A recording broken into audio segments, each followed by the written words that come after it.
Vipassana meditation is being talked about everywhere, specifically more associated with the Buddha's teaching. And this kind of publicity for this meditation came about with the Goenka's Vipassana meditation programs, which are really go for 10 days at a stretch, or in some cases it's been done for 45 days and then even for 60 days of more structured meditation sessions. So this is actually the based on the Buddha's teaching of Satipatthana, which I have discussed previously as well. So with that, some people take this as kind of meditation that would deal with your emotions, and then this is a good practice. And sometimes it's been concluded as this is Buddha's teaching, the core teaching. But I think the people who have been in the program, and as Goenka mentioned, it is more going towards the Buddha's core teaching, because it's not just only dealing with your emotion, but it's actually go deeper and looking into your emotions and all that much deeper level in your mind, and eradicating that cause for those emotions.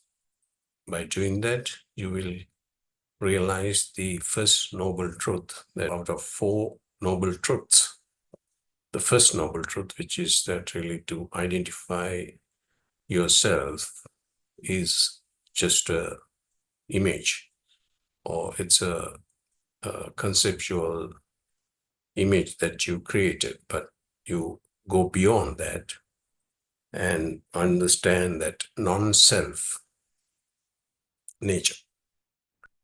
So I was just researching on this Goenka's teaching, and noted this particular section that where he refers to this Buddha's teaching, and go into that core teaching of 4 noble truth, or at least for the first noble truth, that really how we can derive into that 4 noble truth by using Vipassana. So I want to just play a little bit of that clip, and then expand on it and make some connection between Buddha's teaching and Goenka's teaching, where that really he echo Buddha's core teaching of 4 noble truth.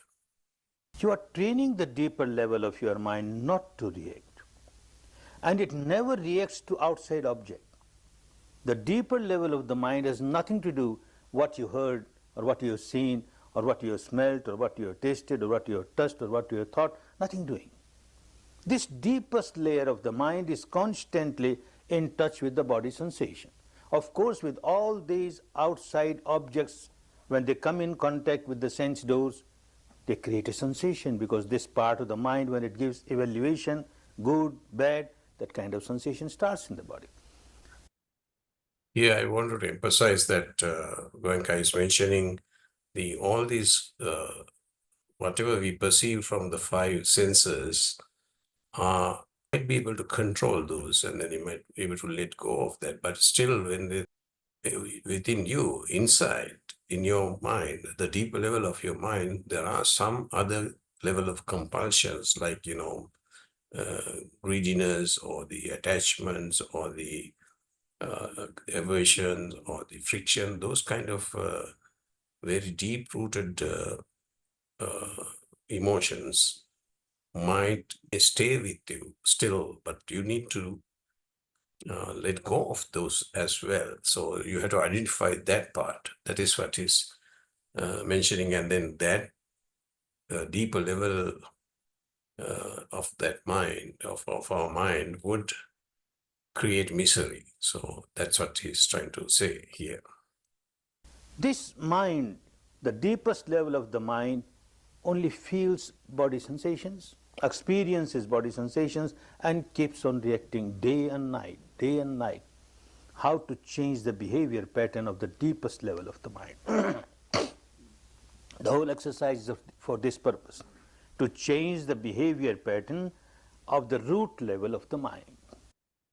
Yeah, again, that is referring to that the how to change the behavior of our root level of the mind. Root level of the mind is more deeper than what we perceive from the outside.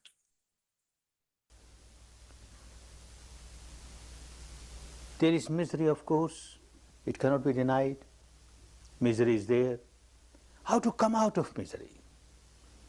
How to get liberated from all the miseries? The life is full of misery. The world is full of misery. Every individual is miserable due to this reason or that reason, this apparent reason, that apparent reason. So I want to jump in here and then emphasize that word misery, which is more aligned with that word dukkha, which I explained on a previous episode, that it's not really a suffering, but it's a kind of a misery, which might be able to, you might have that misery even while you are thinking that you're having a good time.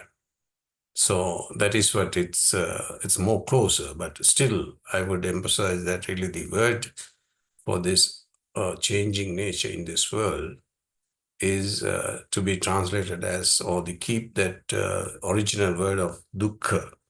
So, but here Goenka is giving a very closer interpretation of that word dukkha. Dukkha is kind of a misery, what we created within us, and we always suffer from that.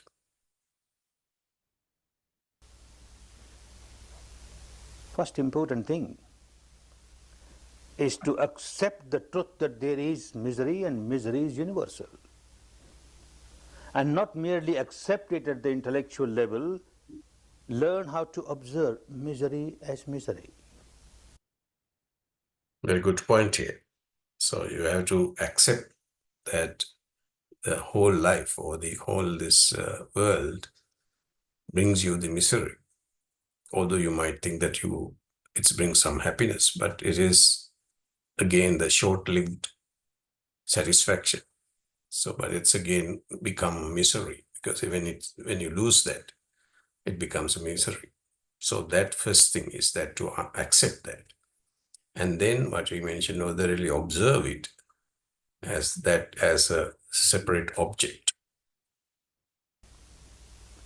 When you learn how to observe misery and misery, this universal truth of misery becomes a noble truth.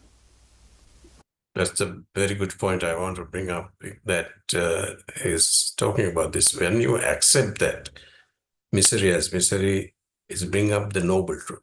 This is what I was talking about earlier as well, that once you really come out from this misery or the pond of misery, then you can see it. So my favorite analogy is that once you are a tadpole, you are really within that water, and then you don't understand what is misery means or what is that water means.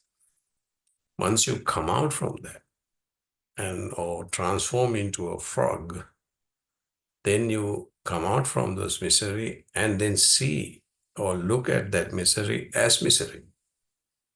Like the frog is sitting on the dry land and looking at the water.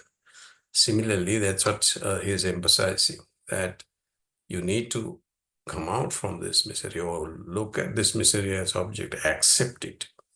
And then once you really come out of it, you would see that the noble truth. Noble truth, the meaning of noble truth means that really that kind of a separation and seeing the whole world as that dukkha, the changing nature. So that is why it's very suited rather than even misery. Misery has a negative connotation. But this is actually the just a changing nature. Dukkha means changing nature. Everything is just changing. So that is, once you really realize, once you really have that insight, the first-hand experience of a place where you don't see that changing nature, that's the noble truth. That means you actually experience the noble truth, the first noble truth. That's what he's emphasizing here. First noble truth. Noble truth in the sense that anyone who starts observing misery as misery objectively without reacting to it, sooner or later becomes a noble person, becomes a saintly person. So here what he's saying is that really once you realize that the first noble truth, which means actually the in other term that really you become a stream winner, because you become or you realize that really those emotion, including the very deep-rooted emotions, which we normally refers to as anusaya or the defilements. So once you free from those defilements, you experience the first noble truth. One who has seen this first noble truth has eradicated three fetters. Those are Sakkaya Ditthi, Vitikicca, Silabbata Paramasa. Those three fetters has been eradicated. That means totally uprooted. So this is what Goenka is emphasizing, that once you realize that first noble truth, you become a noble person. So noble person is Arya Puddgala. That's what we normally call it. And then is Arya. That means noble.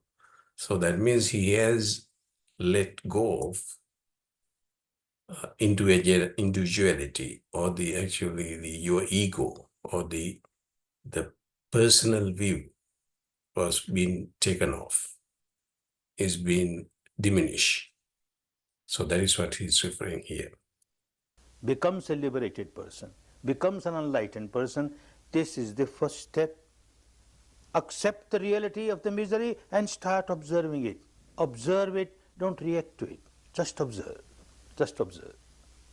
See, this is the final stage that he mentioned, that really once you become that noble person, and then of course there is another process to go through if you are not totally out from this cycle of rebirth, enlightened.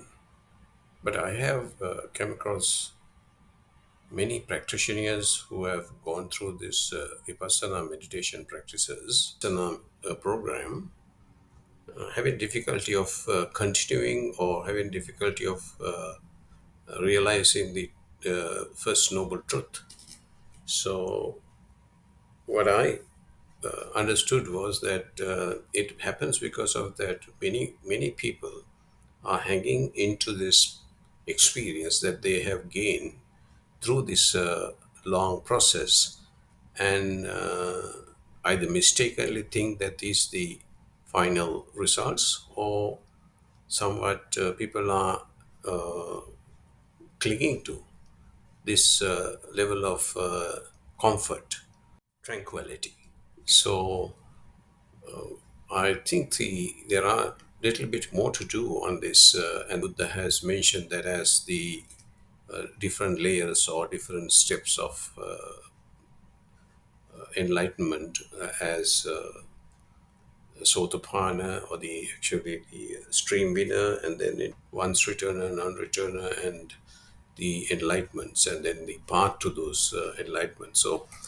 So I just wanted to bring that point as well to that you have to realize that you may be hanging, or you may be clinging into this tranquility that you feel within you as an individual. So in fact, as I said earlier, and then even as Goenka mentioned, that you have to let go of that individuality, or the that personality.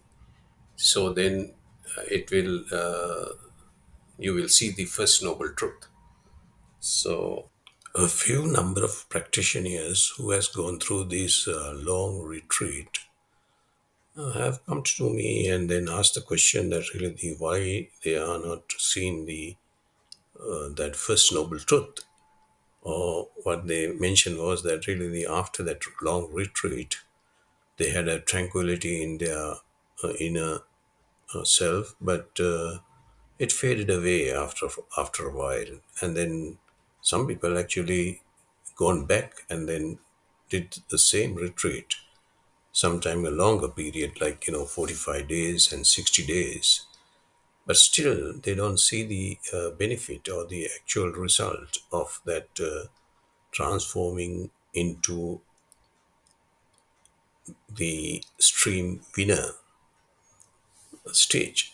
So the answer to that is actually in my mind, I see they are either hanging onto the that tranquility and thinking that that is the final stage of that process, or sometimes actually they enjoy it and then clinging to it and not letting go of that particular condition. So the actual answer to this is that really you have to let go of that condition as well. Although you might think that is tranquil, or you might think that is more peaceful, but if you identify that peacefulness, that also another emotion, a very rooted emotion that you have within you. So you need to let go of that as well. So I hope that will help for people who are listening and having that issue. But otherwise, you might be able to connect with somebody who can help with this transformation from that. If I use my analogy, transforming a tadpole to a frog, which is actually identifying or recognizing the first noble truth. So Goenka's Vipassana programs are to echo Buddha's teaching and bring your awareness to a level that you can see the Four Noble Truth. So